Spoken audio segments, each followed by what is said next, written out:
बिस्मिल्लाहिर्रहमानिर्रहीम। अस्सलाम वालेकुम बच्चों, कैसे हैं आप? उम्मीद है कि आप सब खैरियत से होंगे। उर्दू में आज हम पढ़ेंगे कि भालू कहाँ गया। आप भी मेरे साथ साथ दोहराइए।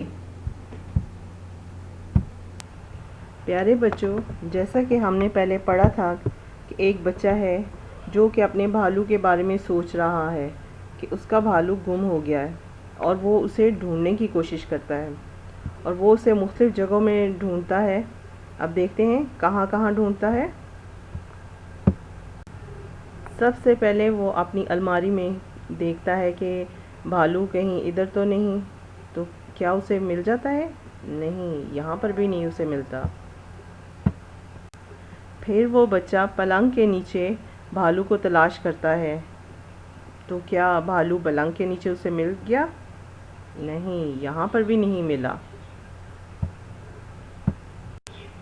फिर वो बच्चा अपना भालू खिलौनों के साथ ढूंढता है, लेकिन उसे यहाँ पर भी नहीं मिला। चलिए अब आगे पढ़ते हैं कि वो बच्चा अपना भालू कहाँ ढूंढता है। आप भी मेरे साथ साथ पढ़िए। गुड़िया के घर के गुड़िया के घर के पीछे गुड़िया के घर के पीछे इधर भी नहीं, इधर भी नहीं। गुड़िया के घर के पीछे इधर भी नहीं। अब ये बच्चा अपना भालू कहाँ ढूंढ रहा है?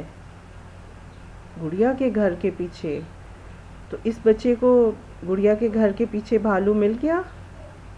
जी नहीं, इसे अपना भालू नहीं मिला।